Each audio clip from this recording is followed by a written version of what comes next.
things they tell you can, download it, and you don't think about it until all of a sudden, you go to take the picture and it says it's full. We also went to Scotland to see an opera. So Stacy was like beside herself. Real opera. All right, 156. We're going to continue. More or less, we have to get back into the rhythm, the flow, right? So we are discussing exactly how many cows Abraham served to his guests. The possibility is either 1 or 3. Okay, there were 3 guests altogether. So if there were 3, that would be. Remember, Abraham doesn't eat with them; he just serves them. 156. All right, so we'll start with 10 on page 156. We had this before. This is an objection from the text itself, really grammar in the text, to the notion that Abraham served 3 cows altogether. And if you remember we don't really care how many cows he served. That's not the issue. The issue is how hospitable he is. That's kind of the issue, and also how well he fed his guests in general compared to Solomon.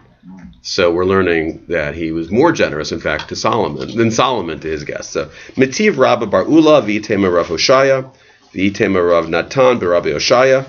So it's a chain of rabbis of objections that starts with Rabbi Hoshaya. Vayitain elanar vayimaher lasotato.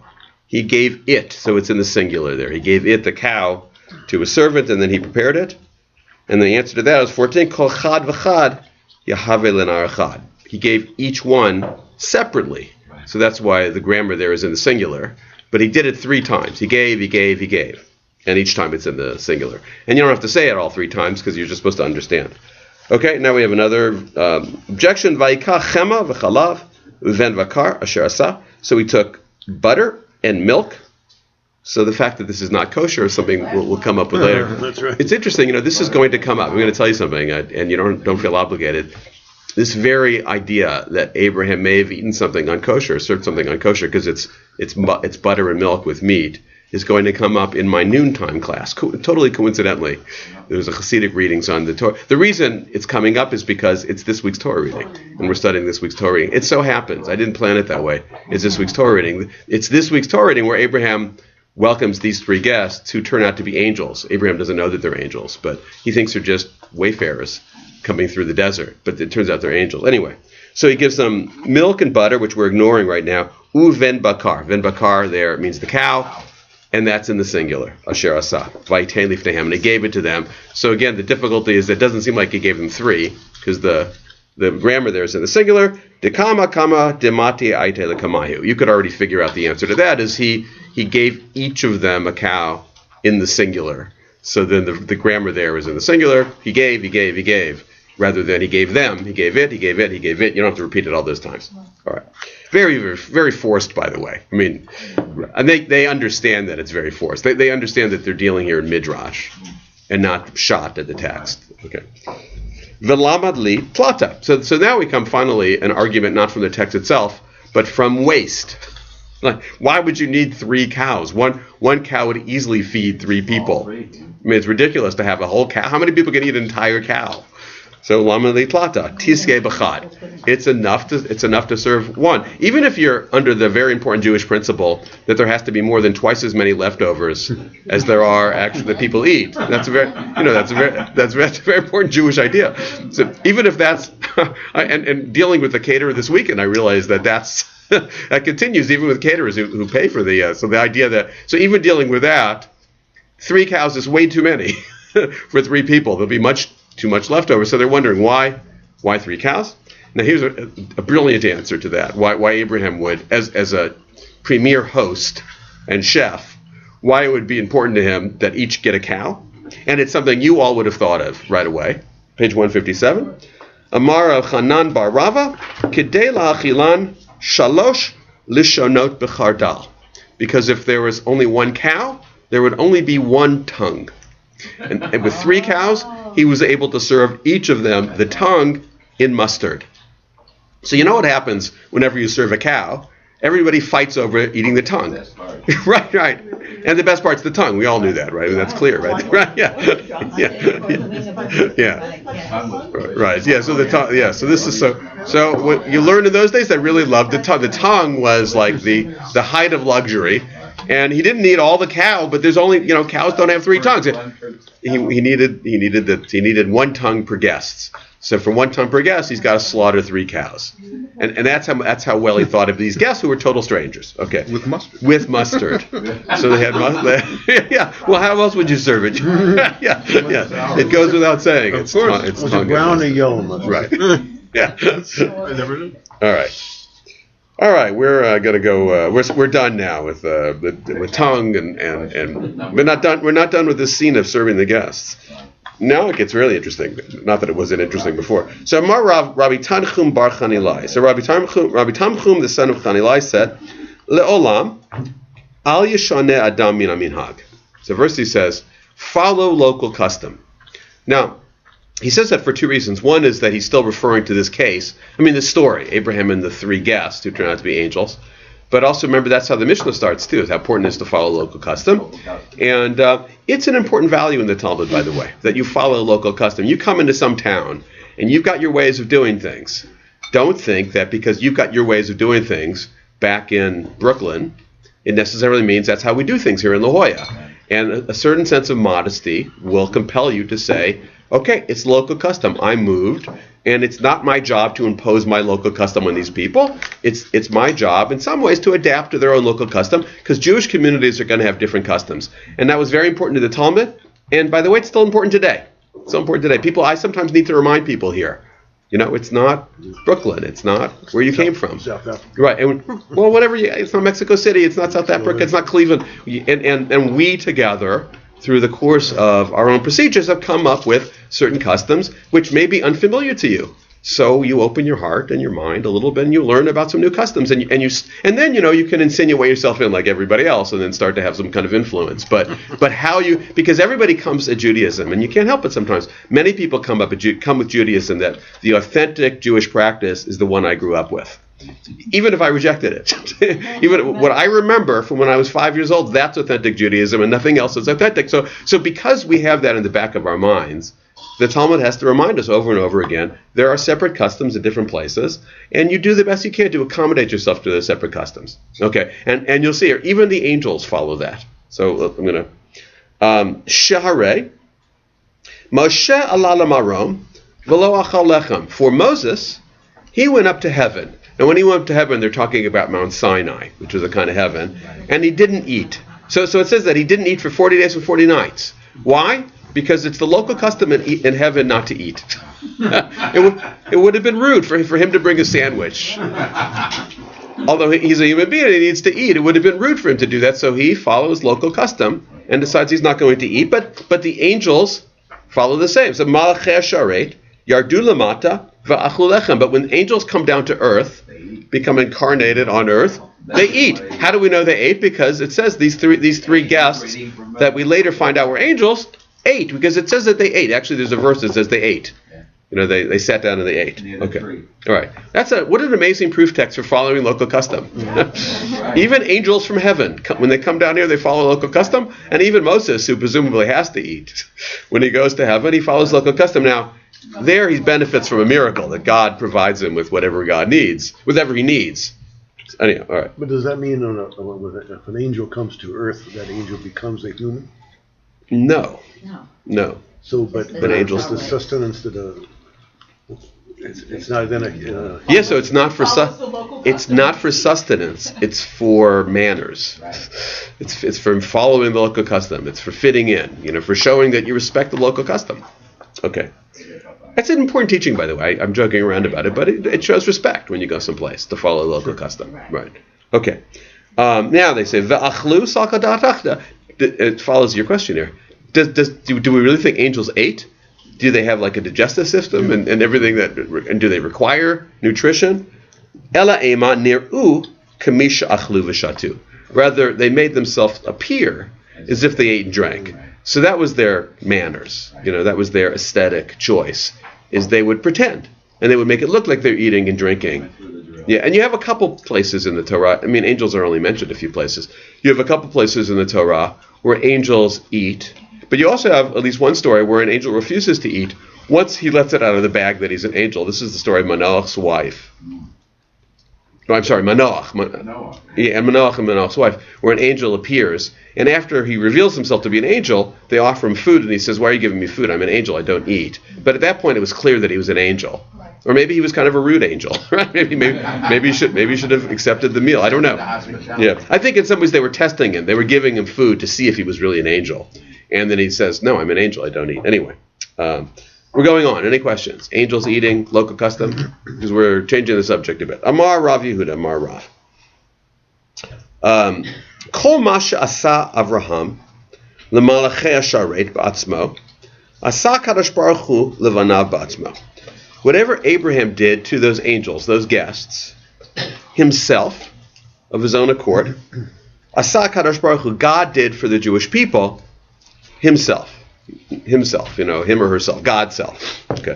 So now we're going to have some teachings about the great power of Abraham's hospitality, because the implication here is that it influences God to respect us, to show hospitality to us, but God showing hospitality to us is what saves us, gets us out of Egypt. So, and part of a series of teachings which show how connected we are to Abraham's actions, that we continue to benefit from Abraham's actions. The concept is chut avot, the benefit of the ancestors, the benefit of the patriarchs, the matriarchs. What they did continues to give benefit to us in our daily life. And it's a very powerful, you think about, very powerful teaching that we are tied up with our ancestors, that we owe our lives, our identity still to our ancestors. So, and now we'll just go through some of it as they just have fun with the different verses. Okay. And what Abraham did to his guests by an agent, giving off to a servant or to his wife, delegating. God also delegated to somebody else. Okay. Now we have the examples. The El Habakar Ratz Avraham. Okay. So Abraham himself brought the cow to eat. Okay, what did God do by God's self? Not with an agent. The Ruach Nasamei Adonai. A wind came from God. Anybody recognize the reference there? So when did a wind? So Abraham runs to bring food. God, almost like God's blowing the wind with God's own mouth. God's blowing a wind to bring food. What's that referring to? Sorry, no. There's a specific incident. Anybody know? I mean, if you don't remember, it doesn't matter. It's the quail. The quail come because God, blows, and the quail comes, and it's the quail's meat. It feeds them. Okay. And Abraham himself, not an agent, but Abraham himself took butter and milk, and now a God. Hineni mamtir lachem lechem min hashamayim. I will cause to rain for you bread from the sky. What's this referring to? Man, right? Manna. Okay. So. And keep in mind what they're saying here. It's actually extraordinary that because of Abraham's actions in feeding the angels, God feeds us. Implication is God wouldn't feed us if Abraham stores up enough benefit in heaven for us that God continues to protect us. Okay, keep going. V'hu omed alayim tachat ha'etz. So Abraham stood himself and waited for them under the tree as a host. And now God says, Hineni omed lefanecha sham alatzur. I stand now before you next to this rock. This is referring to when God shows himself to Abraham, puts Abraham in front of the rock, and Abraham sees the back. God says, Moses. God says, you can't see my face. So God says to Moses, I'll show you my back, and I will stand here.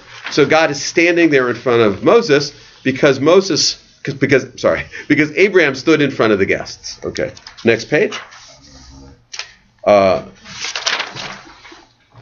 Lishalcham. Okay, now next. Adonai. Wait, did I skip? Adonai holech lifnehem yomam.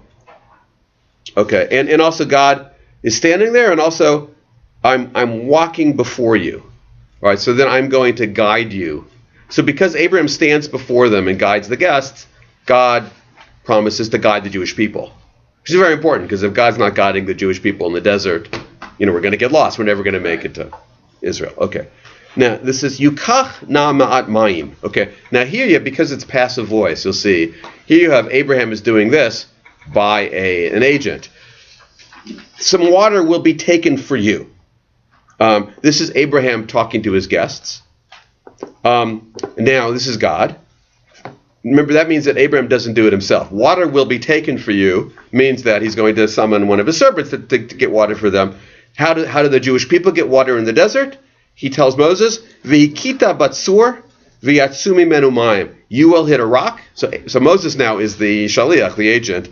V'shata ha'am, and the people will drink. Okay, so what Abraham does through an agent, God does through an agent. Okay, interesting. Oop, yeah. So you implied that the Rabbi said that God did all this because Abraham did this for his guests, and I didn't take that at all. Yeah. I said I read it as Abraham did this for his guests because he learned this from God. In fact, if you believe that Abraham knew the whole story, then he indeed followed God's ways, and I think that's more rational. That's more compatible with Jewish thinking, that we follow God, not the other way around. I think the other way around is pretty brash and arrogant. Yeah. Well, that could be. What argues for my reading is just chronology, right? I mean, it's just that Abraham does it first, and so God learns from Abraham. You do have, they're rare, but you do have passages in the Talmud, in the Midrash, where God is actually learning from human beings how to do things. I mean, you certainly have it in many passages of the Midrash from Moses, that Moses teaches God, instructs God how to do things. Now, it's not so direct here. It doesn't say God learned it. It's more like I said, schut. So the schut is that it's not so much that God learned good manners or how to behave from Abraham. It's that Abraham did this wonderful good deed.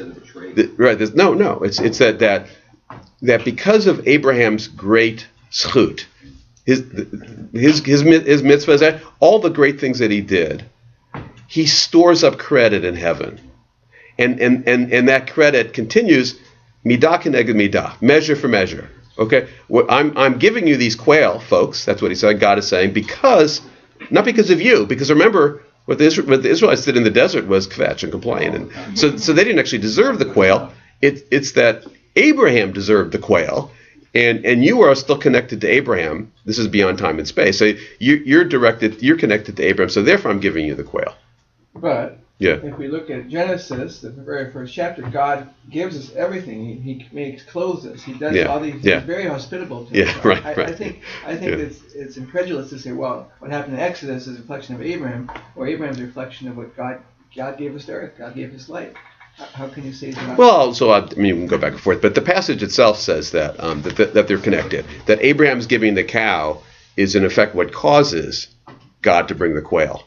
So the text itself says they're connected. Now, yes, you're right. The connection could be backwards, right? It could be Abraham learns from God. But the fact that they're connected is clear. So that's what we have to deal with. Yeah. Perhaps another interpretation would be that not that Abraham teaches God, but that God learns what people are capable of by the actions of Abraham. Right. Something, like even though he creates, he doesn't know all of the capabilities. Martha. And so he learns the capabilities. That would be not an education like teaching, but right. What human but beings you're learning from the experience. Right. Also, what human beings appreciate. Human beings appreciate hospitality. Being guided through the desert.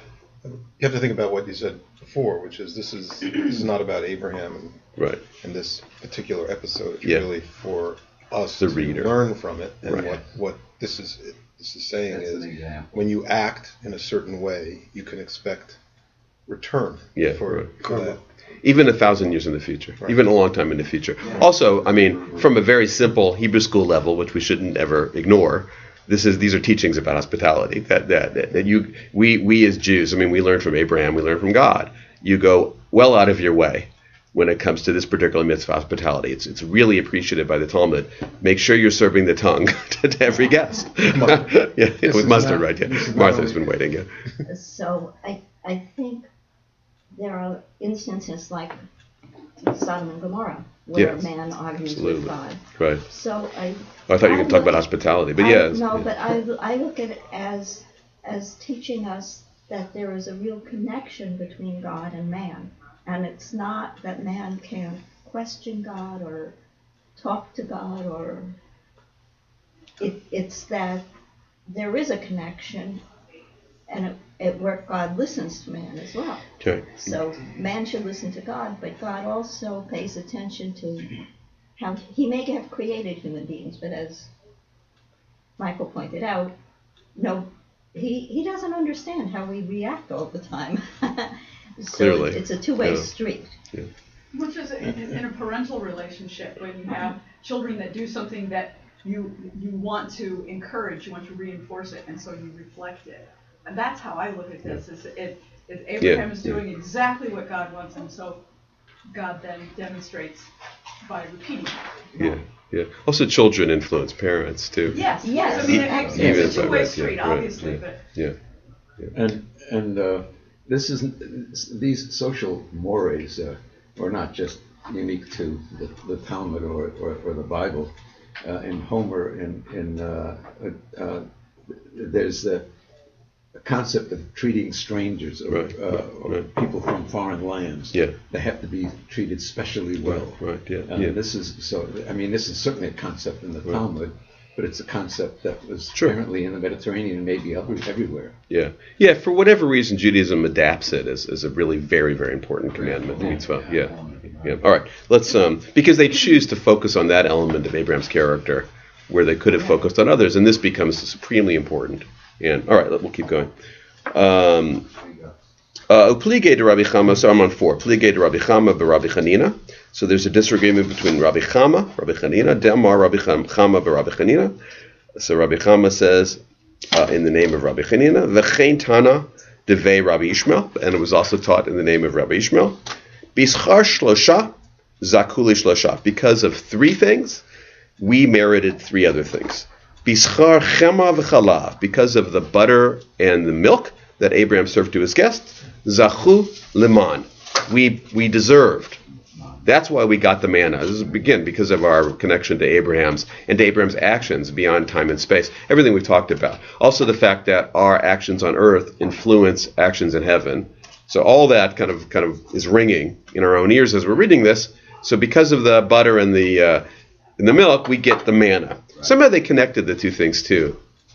Well, I'm going to keep going. Bischar v'hu omed alehem, and because of Abraham standing there and waiting on them, I suppose he's standing up as opposed to sitting and joining them, or he's standing there and waiting for guests to come. Zachu lamud anan, we benefit the cloud that first of all provided us with shade in the desert. It's funny how I say us too, because in the Talmud mind we're all connected, beyond time and space. But it's referring to the Israelites in the desert. So it's the cloud that not only provided shelter. So shelter is important too. Remember, there's one teaching that the sukkah represents the cloud that offered shelter in the desert, but it also guided them. They knew when to go when the cloud went. So a guide and shelter, essential in the desert. We only got that. We got that because Abraham stood before his guests. Okay? Bischar yukachna ma'amayim, because he offered them water, because he said, water will be served for you. Zachu leveira shel Miriam. We benefit. From that we got Miriam's well. Miriam's well is a rabbinic concept of a magic well that followed them through the desert. It's not in the text itself, but it's in the Midrash. That Miriam, it was called Miriam's well because it was because of Miriam also. This is interesting too. It's all of Miriam's connections to water. Because of Miriam's connections to water, there was a well that followed them, so they never ran out of water. And the time they did run out of water, where Moses has to hit the rock, it's because Miriam died. So, and that's how they come up with this idea of Miriam's well. Okay, was there a question? Okay, we'll do a little bit more. Yukach na ma'mayim v'rachatzu raglehem. So let some water be taken for you, be given to you, and also you can wash your feet. So here's an interesting, which we're going to end on this one because I don't fully understand it. It's not like later I'm going to understand it. It's a little obscure. So it's interesting. You would think that's a very hospitable thing to do. Come in. You've been wandering through the desert all this time. Have some water. Wash your feet. because people wear sandals, right? And your feet are tired, and it feels good to wash your feet, right? If you've hiked for a long time, it feels good. So, and that's one way people get terrible infections if your feet don't stay clean. Yeah. That's nomadic people have horrific times with that. Right. Now, so for some reason, these guys get offended that Moses would ask them to wash the feet, because apparently it's a pagan custom. So here's where I'm not really getting it either, because I'm not aware of the different customs, and Steinsaltz barely comments on it. So Amar Rabbi Yanni Rabbi Ishmael. Rabbi Yanni said in the name of Rabbi Ishmael, Amrulu, the angel said to him. Remember, he doesn't know yet that they're angels. Amrulu, V'chi ba'arviim chashadatanu. Did you think that we were Arabs? Shehem ishtachavim la'avak raglehem, that we worship the dust of our feet. So somehow they get insulted because it implies that they're Arabs. Now this is before Islam, so there's nothing about Islam here. But interesting, Rabbi Ishmael though says it. Rabbi Ishmael, and these are Ishmaelites, because so the angels say, do you think we're Arabs that we worship the dust of our feet? And somehow the act of washing your feet then was perceived as an act of worshiping the dust of their feet, which would be a pagan act. So the angels are insulted that Abraham would imply that they're pagans. Kfar yatsa mimenu Ishmael. And then he says to them, because Ishmael comes from you. I mean, the Arab people are you. So why are you saying that we're Arabs? Because Ishmaelites actually, remember, Ishmael, who is the father of all the Arabs, is actually one of Abraham's sons. Yeah. So and apparently there is some idea that the children of Ishmael, the family of Ishmael, worship the dust, and somehow washing your feet is an act of worshiping the dust. So that's all kind of beyond us. It doesn't matter that much. You'll see how it has relevance next week. Stay tuned. Okay. Be continued. In this